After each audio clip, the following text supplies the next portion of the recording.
আমাদের প্রাণপ্রিয় নেতা বাংলাদেশ জামাত ইসলামের সম্মানিত কেন্দ্রীয় আমির ডক্টর শফিকুর রহমান তিনি বলেছেন, অতীতকে আমরা একটু ভুলে যাই, সবাইকে ক্ষমা করে দিলাম। তিনি একটি কথাই বলেছেন, আমি সবাইকে ক্ষমা করে দিলাম, তবে হ্যাঁ, সুনির্দিষ্ট অপরাধী যারা তাদের কি বিচারের আওতায় আনা হবে এবং তাদের বিচার করা হবে, আইন তাদের বিচার করবে।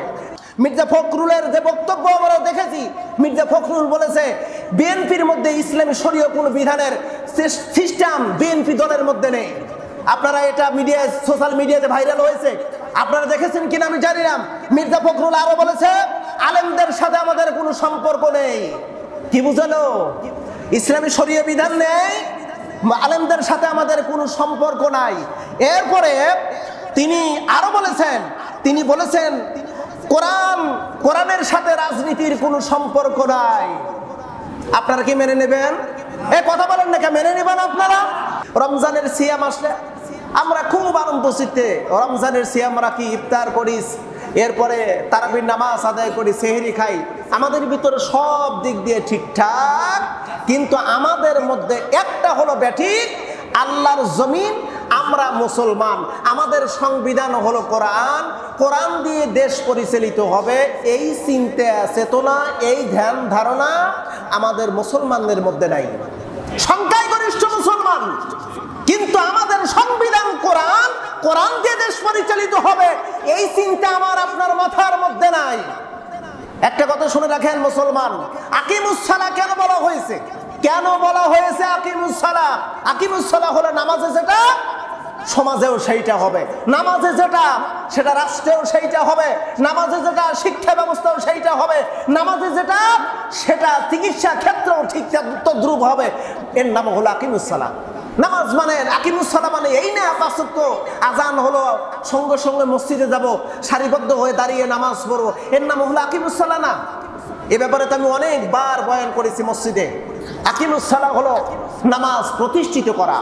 আকিম শব্দের অর্থ নামাজ প্রতিষ্ঠিত করা।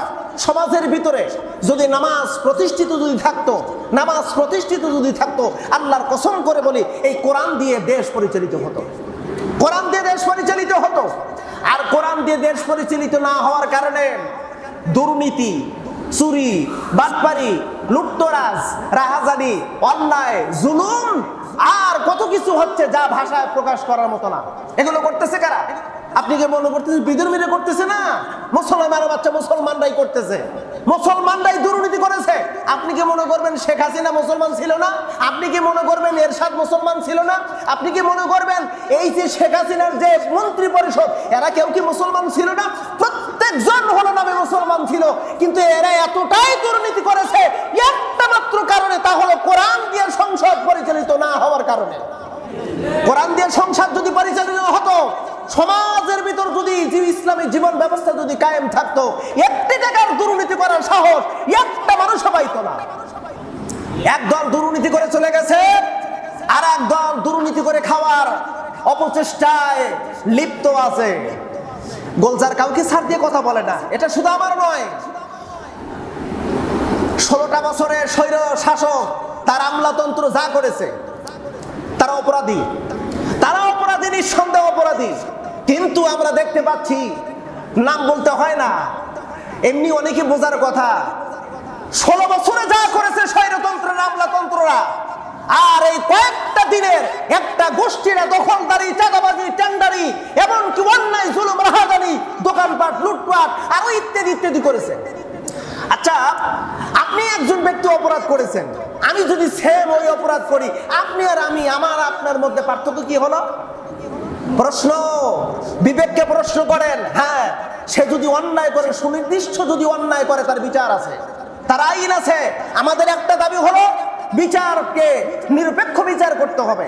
আমাদের একটা দাবি আমরা করতে পারি, সঠিক আইনের তদন্ত হোক, সঠিকভাবে আইনের বিচার হোক। আমরা তো অপরাধ করতে পারি না। আপনারা কি বোঝাতে চান? এই কথাটা বলেছেন আমাদের প্রাণপ্রিয় নেতা বাংলাদেশ জামাত ইসলামের সম্মানিত কেন্দ্রীয় আমির ডক্টর শফিকুর রহমান। তিনি বলেছেন, অতীতকে আমরা একটু ভুলে যাই, সবাইকে ক্ষমা করে দিলাম। তিনি একটি কথাই বলেছেন, আমি সবাইকে ক্ষমা করে দিলাম, তবে হ্যাঁ, সুনির্দিষ্ট অপরাধী যারা তাদের কি বিচারের আওতায় আনা হবে এবং তাদের বিচার করা হবে, আইন তাদের বিচার করবে। তাই বলে আমি তো আইন নিজে হাতে নিতে পারি না, আমি তো নিজে আইন হাতে নিতে পারি না। কথায় কথা চলে আসে, যদি এই কথাটা বলা ঠিক নয়, আমার যদি ভুল হয় আমাকে সংশোধন করে দিবেন আপনারা। আমিও কিন্তু আপনাদের মতন কিছু মুসল্লির দ্বারাও নির্যাতিত হয়েছিলাম, আপনাদের মতন মুসল্লি, আপনাদের আমার কিছু ভালোবাসার কিছু মুসল্লির দ্বারা আমিও নির্যাতিত হয়েছিলাম, আমার গ্রামের আমার কিছু ব্যক্তির দ্বারা আমিও নির্যাতিত হয়েছিলাম। আমি তো নির্যাতিত হয়েছিলাম, আমি কি পারতাম না প্রতিশোধ নিতে? মাথায় বাড়ি দিতে পারতাম না? পায়ে কি বাড়ি দিতে পারতাম না? আমার তো অনেক ইশারা ছিল, ইশারা করলেই অনেক কিছু হয়ে যেত। আল্লাহ মাফ করুক। আল্লাহ পাক বলেন ওয়ালা ফিনা লিন্নাস, বান্দা তুমি মাফ করে দাও, কিন্তু তোমার রব মাফ করবে না। তোমাকে সুযোগ দেওয়া হয়েছে, তাই বলে তুমি অপরাধ করতে পারো না, তাই বলে তুমি অপরাধী করতে পারো না। এই কথা বলাতে আমিরে জামাতের উপরে খেপে উঠলো, ওরা বিভিন্ন অপবাদ দেওয়া শুরু করলো। আমরা বলি ভাইজান, আপনি প্রতিশোধ যদি গ্রহণ করেন ক্ষণস্থায়ী আনন্দ, ক্ষণিকের আনন্দ, আর যদি আপনি ক্ষমা করে দেন তাহলে এই আনন্দটা হলো চিরস্থায়ী আনন্দ। নাকি আমি ভুল বললাম? আমার কথায় অনেকে মন খারাপ করতেছেন, তাই না? আপনারা অনেকে মন খারাপ করতে পারেন, আপনাদের টনক নড়ে যেতে পারে আমি যে ইনফরমেশন, যে তথ্যগুলো দেবো।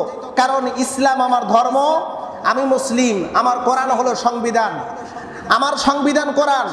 আপনাদের সংবিধান কি অন্য কিছু আছে? কথা বলেন না কেন? আমাদের সবার সংবিধান কোরআন। জোরে বলুন, আমাদের সবার সংবিধান কি? আমাদের সবার সংবিধান হলো কোরআন।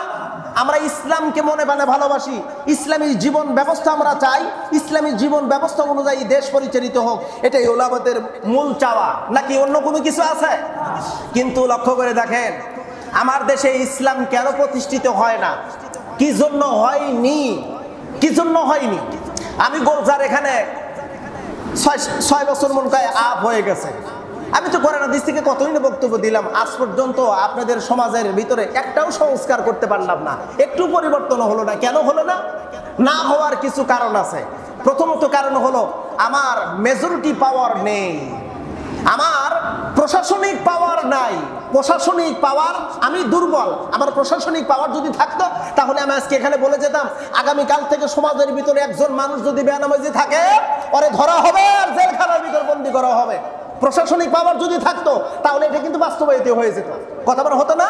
5 ওয়াক্ত নামাজ পড়তো, কোনো মহিলা ব্যাপারদার চলতে পারতো না, সুদখোর প্রকাশ্যে সুদ খেতে পারতো না, ঘুষখোর ঘুষ খেতে পারতো না, অশ্লীল গান বাজনা, অশ্লীল কোনো কাজ কর্ম সমাজের ভিতর হতো না। এটা যদি আমার মেজরিটি পাওয়ার, প্রশাসনিক পাওয়ার যদি থাকতো, আমি এমনটি বললে ওটা বাস্তব হয়ে যেত। কিন্তু প্রশাসনিক পাওয়ার না থাকার কারণে এত বকা বকলাম, এত মাহফিল করলাম, এত ওয়াজ করলাম, কিন্তু কোনো লাভ নাই। আর ওই সংসদ থেকে যদি আজকে যদি বিল উত্থাপন করে, টেকনাফ থেকে তিতুলের, রূপসা থেকে পাথুরিয়ার সমস্ত জনগণ এক বাক্যে এ মর্মে সিদ্ধান্ত ঘোষণা করা হলো, আমরা সিদ্ধান্ত নিয়ে ঘোষণা দিচ্ছি আগামীকাল ফজর থেকে 5 ওয়াক্ত নামাজ যথারীতি আযান দেওয়া মুহূর্তেই পুরুষরা মসজিদে যাবে, মহিলারা ঘরের মধ্যে নামাজ পড়বে। বিনা কারণে শরীয়তের ওজর ব্যতীত কোনো পুরুষ যদি ঘরের মধ্যে থাকে, একাধিকবার যদি তাকে দেখা যায়, আইনের আওতায় আনা হবে, 6 মাসের জেল নতুবা 20,000 টাকা জরিমানা প্রতি ওয়াক্তের জন্য। আপনারা বলুন তো, একটা পুরুষ নামাজ ব্যতীত কখনো কি ঘরে থাকতে পারতো? বুঝে শুনে উত্তর দেন, ঘরে থাকতে পারতো? ঘরে থাকতে পারতো না। তাহলে প্রশাসনিক পাওয়ারের কত বড় ক্ষমতা, কত বড় ক্ষমতা! প্রশাসনিক পাওয়ার নিয়ে যদি সংসদে যদি এমনটি বক্তব্য দেয়, আজ থেকে চুরি করা যাবে না, চুরি বন্ধ। যদি কোনো ব্যক্তি চুরি করে 10 দিরহামের উপরে যদি ধরা পড়ে, 10 দিরহামের উপরে যদি চুরিকৃত মাল ধরা পড়ে, প্রমাণ সাপেক্ষে প্রকাশ্যে তার হাত কেটে দেওয়া হবে। ঘটনাক্রমে একটা চোর ধরা পড়লো চৌপাকিয়া, প্রমাণ সাক্ষী সব আছে, মোটামুটি কয়েক হাজার টাকার মাল চুরি করেছে, ওরে নিয়ে যদি হাইকোর্টের সামনে প্রকাশ্যে যদি হাত কেটে দেওয়া হয়, আর যদি বলা হয় ইলেকট্রিক মিডিয়া চলে আসো, প্রিন্টিং মিডিয়া চলে আসো, সরাসরি লাইভে দেখাও, আর চুরি চলবে না, চুরি করলে হাত কেটে দেওয়া হবে। এমনকি আইন যদি করা হয় আর একটা হাত যদি চোরের কেটে দেওয়া হয়, আল্লাহর কসম করে বলে আপি চোর পাপি চোর বিগত সালের ভোটরা পর্যন্ত চুরি করার কোনো সাহস পাইবে না, সাহস পাইবে না। কিন্তু প্রশাসনিকভাবে আমার দেশের কোনো রাষ্ট্রীয় ক্ষমতায় যারাই গেছে তারা কখনো করেনি। কেন করেনি? তার কারণ হলো ওরা করেনি একটা মাত্র কারণে, ওরা জানে আমরা যে ক্ষমতায় এসেছি আমাদের ক্ষমতায় আনার জন্য বিদেশি প্রভুদের ইশারা ছিল, বিদেশি প্রভুরা ইশারা করেছে তাই আমরা ক্ষমতায় এসেছি। আওয়ামী ক্ষমতায় এসেছে ভারতের ইশারায়, আমেরিকার ইশারায়। ইতিপূর্বে ক্ষমতায় এসেছিল বিএনপি নামক একটা দল, আবার তারা আসতে চায়, যার কারণে ওরা ইসলামকে প্রতিষ্ঠিত হতে দেবে না। মির্জা ফখরুলের যে বক্তব্য আমরা দেখেছি, মির্জা ফখরুল বলেছে বিএনপির মধ্যে ইসলামী শরীয় কোন বিধানের সিস্টেম বিএনপি দলের মধ্যে নেই। আপনারা এটা মিডিয়ায়, সোশ্যাল মিডিয়াতে ভাইরাল হয়েছে, আপনারা দেখেছেন কিনা আমি জানি না। মির্জা ফখরুল আরো বলেছে আলেমদের সাথে আমাদের কোনো সম্পর্ক নেই। কি বুঝালো? ইসলামী শরীয় বিধান নেই, আলেমদের সাথে আমাদের কোনো সম্পর্ক নাই। এরপরে তিনি আরো বলেছেন, তিনি বলেছেন কোরআনের সাথে রাজনীতির কোনো সম্পর্ক নাই। আপনারা কি মেনে নেবেন? এই কথা বলেন না, মেনে নেবেন আপনারা? এই তিনটি কথা আমার কাছে আরো নোট করা হয়েছে, আমি ভিডিও করেছি, ভিডিও দেখেছি, তার প্রত্যেকটি কথা আমি সুন্দর করে লিপিবদ্ধ করেছি। তিনটি কথার উপর যদি রিসার্চ করা যায়, প্রথমত হলো মৌলানাদের সাথে কোনো সম্পর্ক নাই। মৌলানা হলো, আলেম হলো জাতির শ্রেষ্ঠ, আল্লাহর কাছে সর্বশ্রেষ্ঠ প্রিয় ব্যক্তি। সর্বশ্রেষ্ঠ প্রিয় ব্যক্তির সাথে আপনার সম্পর্ক নাই, তার মানে আপনি কার সাথে সম্পর্ক করবেন? আপনি ন্যাংটা বাবুদের সাথে, যারা দাঁড়ায় দাঁড়ায় পেশাব করে তাদের সাথে, যারা অনৈতিক কাজের সাথে সম্পর্ক করে তাদের সাথে, আলেমদের সাথে যারা সম্পর্ক করতে চায় না, বুঝতে হবে এরা মুসলমানদের আপনজন না, মুসলমানদের প্রিয় ব্যক্তি হতে পারে না। যারা মুসলমান হবে, মুসলমান প্রকৃত মুসলমান, সে ব্যক্তি আলেমদেরকে সম্মান করবে, ইজ্জত করবে, ভালোবাসবে। তার এই বক্তব্য, একটা বক্তব্যই বুঝাইলো গত ফ্যাসিবাদী স্বৈর শাসক খুনি হাসিনা আলেমদের সাথে যেমন ব্যবহার করেছে, ঠিক তদ্রূপ ভাবে এরাও ক্ষমতায় গেলে আলেমদের সাথে তদ্রূপ খারাপ আচরণ করবে, তদ্রূপ খারাপ আচরণ করবে। কত বড় মারাত্মক কথা! খ্রিস্টান ধর্ম নাকি খুব সুন্দর একটা ধর্ম, নাউজুবিল্লাহ বলবেন না? আরে তুমি একজন জাতীয় নেতা, মহাসচিব তুমি দলের, আর তুমি বলতেছো ইসলাম নাকি, ইসলাম না খ্রিস্টান ধর্ম হলো সর্বশ্রেষ্ঠ ধর্ম। তুমি নিজের নামের পূর্বে মোহাম্মদ লেখো, মাঝে মধ্যে তোমার মাথায় টুপিও দেখা যায়, নামাজও পড়ো, আর তুমি বলতে চাও খ্রিস্টান ধর্ম। তার মানে হলো আল্লাহ পাকের ওই কথাটা যদি ধরি আর ওই কথাটা যদি বলি, ওই ব্যক্তি মুসলমান না। কথা বলেন। সূরা আল ইমরানের 85 নম্বর আয়াতের মধ্যে পরিষ্কার ভাষায় আল্লাহ পাক বলেছেন, ওয়াবাইয়াবতাগি গায়রাল ইসলামি দীনা ফালা ইকবালা মিনহু ওয়া হুয়া ফিল আখিরাতি মিনাল খাসিরিন।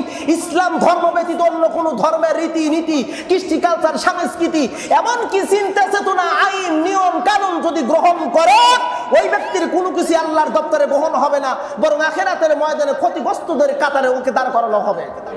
তাহলে তার কথা দ্বারা কি বোঝানো? একটা কথা ধরলেই হয়ে যায়, তার মানে ওরাও চায় ইসলামী জীবন ব্যবস্থা বাংলাদেশে কায়েম না হোক। যদি চাইতো ৭১-এর পরে যতগুলো প্রধানমন্ত্রী এসেছে সবগুলো হলো মুসলমানের বাচ্চা মুসলমান। কথা বলেন, এসেছে না? সবগুলো মুসলমানের বাচ্চা মুসলমান। সবগুলো যদি মুসলমানের বাচ্চা মুসলমান হয়ে থাকে, তাহলে তুমি কেন কোরআন দিয়ে সংশোধন চালাই নিলাম? তুমি কেন কোরআন দিয়ে গোটা বাংলার জমিনকে জীবন ব্যবস্থা হিসেবে গ্রহণ করলে না? ও ভাইজান, প্রিয় ভাই, একটা কথা শুনে রাখেন, আমার কথা আপনার কথা, আমার কাজ আপনার কাজ, আপনার মত আপনার পথ যেন কোনো জালিমের পক্ষে না হয়। রাজি আছেন তো ইনশাআল্লাহ? কোন জালিমের পক্ষে যেন না হয়। আমার একটা সিল যেন কোনো জালিমের পক্ষে না হয়। আমার একটা সিল যেন ইসলাম দ্রোহী কোন ব্যক্তির পক্ষে যেন না হয়। আমি এমন কথা বলতে পারবো, আল্লাহ, আমি এমন একজন ব্যক্তিকে সিল মেরেছি, এমন ব্যক্তিকে সমর্থন করেছি যে ব্যক্তি ইসলামের জন্য সারাটা জীবন কষ্ট করেছে, ইসলামী হুকমত কায়েম করার জন্য আপ্রাণ চেষ্টা করেছে। ওই ব্যক্তির পক্ষে আমার কথা এবং সিল। রাজি আছেন তো ইনশাআল্লাহ? সবাই রাজি আছেন তো ইনশাআল্লাহ?